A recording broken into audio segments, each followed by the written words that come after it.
దేవుని పరిశుద్ధ నామమునకు మహిమ కలుగునుగాక.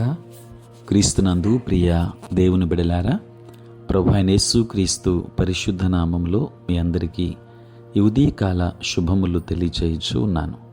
ఈ దినమంతయు మీకు మీ కుటుంబానికి దీవెనకరముగాను ఆశీర్వాదకరముగాను దేవుడు అనుగ్రహించాలని మీ కొరకై ప్రార్థిస్తూ ఉన్నాను. నేటి దినము కొరకు ఏర్పాటు చేయబడిన దేవుని వాక్యము యెషయా గ్రంథం 43వ అధ్యాయం 19వ వచనం. ఇదిగో నేనొక నూతన క్రియ చేయుచున్నాను.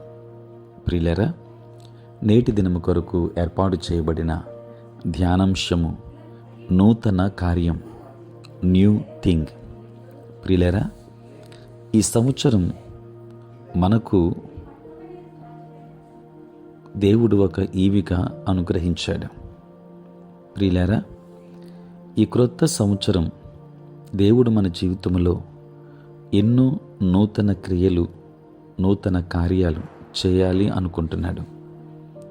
ఇదిగో సమస్తమును నూతనముగా చేయుచున్నాను అని ప్రకటన గ్రంథములో 21వ అధ్యాయం 5వ వచనములో మనం చూస్తాం. ప్రియులారా, డిసెంబర్ 31వ తారీఖుతో పాతవన్నీ గతించిపోయాయి గనుక ఈ నూతన సంవత్సరం ఒక క్రొత్త అభిషేకాన్ని, ఒక క్రొత్త దీవెనను, ఒక క్రొత్త దర్శనాన్ని, ఒక క్రొత్త ప్రత్యక్షతను, ఒక క్రొత్త స్వప్నాన్ని, క్రొత్త సమాధానాన్ని, ఒక నూతన బలాన్ని, నూతన సంతోషాన్ని, నూతన శక్తిని, ఇంకా ఎన్నెన్నో నూతనమైన వాటిని దేవుని నుండి మనము పొందుకోవాలి. ప్రియులారా, మన జీవితంలో దేవుడు ఒక నూతన క్రియ చేయాలని ఆశపడితే పాత వాటిని మరచిపోతేనే అప్పుడు మనము ఒక నూతన సృష్టిగా మార్చబడతాం.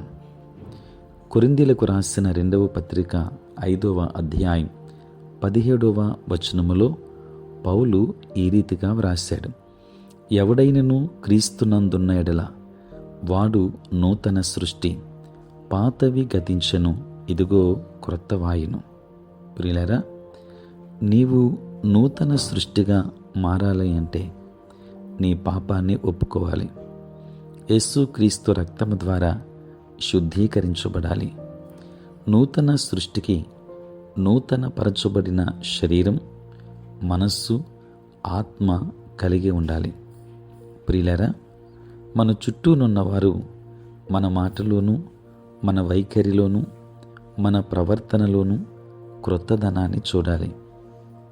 ఈరోజు నా సకలేంద్రియాలతో దేవుని మహిమపరుస్తాను, శరీరాశకు కానీ శోధనకు కానీ నేనేమాత్రము లొంగను, సాతానుకు పాపానికి దూరముగా ఉంటాను అని ప్రతిరోజు నీవు దేవునితో నిబంధన చేసిన తర్వాత పౌలు రోమీలకు రాసిన పత్రిక 12వ అధ్యాయం 1-2 వచనాలలో చెప్పబడినట్లుగా నీ శరీరాన్ని, మనస్సును పరిశుద్ధాత్మునికి సమర్పించు.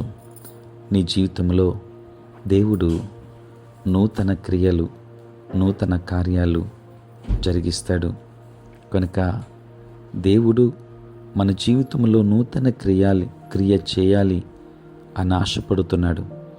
ఆ నూతన క్రియలు, ఆ నూతన కార్యాలు మన జీవితంలో దేవుని ద్వారా పొందుకుందాం. దైవాశీస్సులు మీ అందరి మీద ఉండునుగాక. ఆమేన్. ప్రార్థన. పరిశుద్ధుడైన తండ్రి, ప్రేమ కలిగిన ప్రభువా, మీ పరిశుద్ధ నామమునకై వందనాలు, స్తోత్రాలు చెల్లిస్తున్నాము. నాయనా, రాత్రంతయు కాపాడి సంరక్షించి సుఖనిద్రను మాకు దయచేసి మా జీవితంలో మరి యొక్క నూతన దినమును మేము చూడగలిగే భాగ్యాన్ని మీరు మాకు ప్రసాదించినందులకే స్తోత్రాలు.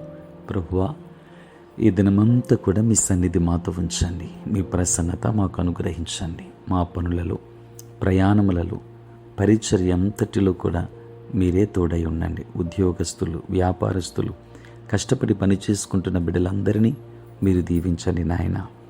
తండ్రి, నిరుద్యోగులను జ్ఞాపకం చేసుకోండి. సంతానలేమితో బాధపడుతున్న బిడ్డలను మీరు దర్శించండి.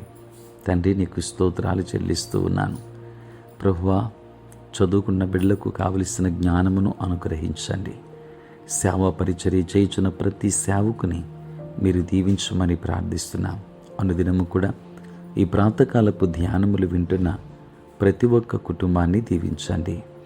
నేటి దినం పుట్టినరోజు మరియు పెళ్లి రోజు జరుపుకొనుచున్న బిడ్డలను దీవించి నూతన ఆశీర్వాదములు మెండుగా వారికి అనుగ్రహించుమని ప్రార్థిస్తున్నాను.